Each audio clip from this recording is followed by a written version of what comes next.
एकादशी की जय। पवित्र पुरुषोत्तम मास के कृष्ण पक्ष की एकादशी को कृष्ण एकादशी ब्रह्मा एकादशी कहा जाता है। यह एकादशी का व्रत भाव पूर्वक करने से पाप टल जाते हैं, पुण्य बढ़ता है और मोक्ष की प्राप्ति होती है।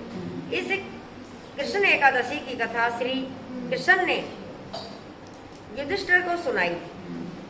एक गांव में ब्राह्मण ब्राह्मणी रहते थे। दोनों धर्म प्रेमी थे मगर बहुत गरीब थे। कभी कभी तो एक समय का खाना भी नसीब नहीं होता था। मगर ब्राह्मणी बहुत दयालु थी, इसीलिए दोनों के गुजारे में ज़्यादा तकलीफ नहीं पड़ती। कभी आंगन में साधु संत आए तो तब ब्राह्मणी जो घर में पड़ा होता उसे दे देती। अरे खुद भूखी रहकर भी घर में आए हुए अतिथि का सत्कार करती।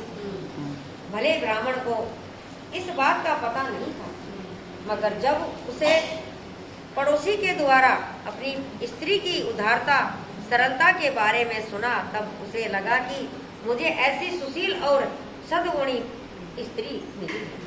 उसे सुखी रखना चाहिए और उसके लिए धन कमाकर लाना चाहिए।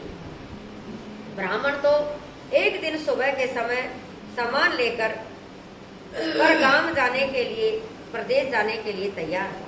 तब ब्राह्मणी ने कहा, अभी तक तुमने कुछ काम किया नहीं, मजदूरी की नहीं और धन कमाने के लिए तैयार हो गए प्रदेश जाने के लिए। मगर जहाँ जाओगे वहाँ भाग्य साथ में ही आने वाला है। मगर तुम्हारे नसीब में धन होगा तो यहाँ बैठे भी मिल सकता है। हमको सुख की बहुत आशा होती है, मगर ऐसा अपना पुण्य कहा हो जो कि हम सुख पावें। सबको सुख की आशा है पर हमारे भाग्य में कहाँ। मगर हमने कांटे बोए होंगे तो गुलाब कहाँ से मिलने वाले। कांटे बोए होंगे तो गुलाब कहाँ से मिलेंगे। इसीलिए कहीं जाने की जरूरत नहीं है, यहीं रहो। जो कुछ मिले उसी में संतोष मानना चाहिए। ब्राह्मणी का कहा मानकर ब्राह्मण ने परगाम जाने की इच्छा छोड़ दी, प्रदेश जाने की इच्छा छोड़ दी। दोनों शांति से दिन बिताने लगे। एक दिन महान तपस्वी मुनि ब्राह्मण के आंगन में आए और दोनों पति पत्नी ने उनका आदर सत्कार करके पूजन किया।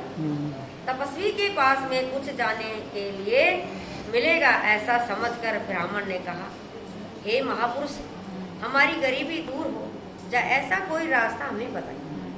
ऐसा कौन सा व्रत किया जाए जिसके प्रताप से हमारी दरिद्रता दूर हो जाए।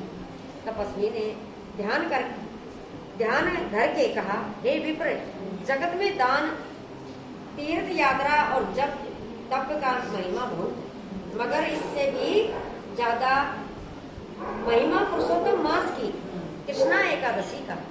इस कृष्णा एकादशी व्रत करने वाले मोक्ष के अधिकारी होते हैं। इस दिन सुबह स्नान करके पूरा दिन प्रभु भक्ति में पसार करना और रात को जागरण करके प्रभु का नाम जपना। इस तरह भाव से व्रत करने वाले की दिनों दिन बढ़ती होती है, दिनों दिन बढ़ोतरी, दिन दिन तरक्की होती है। इस मतलब ऐसा नहीं बढ़ोतरी होती है। पूरे राज्य हरिश्चंद्र ने यह व्रत किया था और उसके प्रभाव से राज की प्राप्ति हुई थी। तुम भी तुम्हारे कल्याण हेतु इस व्रत को अवश्य कर। पुरुषोत्तम भगवान आपका अवश्य कल्याण करेंगे। ब्राह्मण ब्राह्मणी ने तपस्वी का आदेश को सिर पर चढ़ाया और पुरुषोत्तम मास आने से जब कृष्ण पक्ष की एकादशी आई तब कृष्ण एकादशी का व्रत किया और यथाशक्ति पुण्यदान भी किया। दोनों ने श्रद्धा पूर्वक व्रत किया था, इसीलिए उन्हें आशा थी कि तब पुरुषोत्तम भगवान की कृपा होने से सुख का सूरज अवश्य उगेगा। इससे वे भगवान पुरुषोत्तम का बार बार रटत करने लगे और अपना दुख दूर हो जाए ऐसी प्रार्थना भी करने लगे। अब जिस दिन पुरुषोत्तम मास की पूर्णाहुति हुई तब एक राजवंशी दिखाई देता युवा ब्राह्मण के घर आया और घर में स्वर्ण मुद्रा और हीरे मोती डालकर अदृश्य हो गए। ब्राह्मण ब्राह्मणी असमंजस में पड़ गए असमंजस में पड़ गए कि यह सब कृष्णा एकादशी के व्रत का प्रभाव है। मगर प्रभु खुद आकर भक्त को भेंट दे गए, इससे दोनों खुश हो गए। तब सुख रूप दिन बीतने लगे।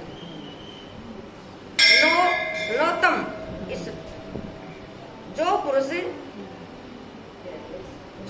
हो, ये ना सब थोड़ा संस्कृत में, नौतम श्लोकम वार्ता नाम जपंताम तत् कथा मर्तम सवातम भाद्रोड्यम संसरता तद पदाजामम। जो पुरुषो भगतवारूप अमृत का पान करता है, भगवान के चरणों बिंद का सेवन करते हैं और जिसके दिल में सदा ही हरि कथा बसती है, ऐसे पुरुषों के दिल में मृत्यु समय भी किसी बात की भ्रांति उत्पन्न होती नहीं है। श्री पुरुषोत्तम भगवान शुद्ध व्रतधारियों पर नित्य प्रसन्न रहते हैं। श्री पुरुषोत्तम भगवान भक्तों का सुख दुख टालते हैं। पुरुषोत्तम भगवान भक्तों का सुख दुख टालते हैं, पापों को मिटा देते हैं। अधिक में एकादशी परमा एक अधिक निगाय कृष्णा भी इसमें खरी पुण्यशाली गिनाव। हे पुरुषोत्तम भगवान, तुम जिस तरह ब्राह्मण दंपति को फले, उसी तरह कृष्ण एकादशी का व्रत करने वाले को तुम्हारा व्रत सुनने वाले कथा पढ़ने वाले को अवश्य फल देना। बोल विष्णु भगवान की जय। और भी रहेगी एक और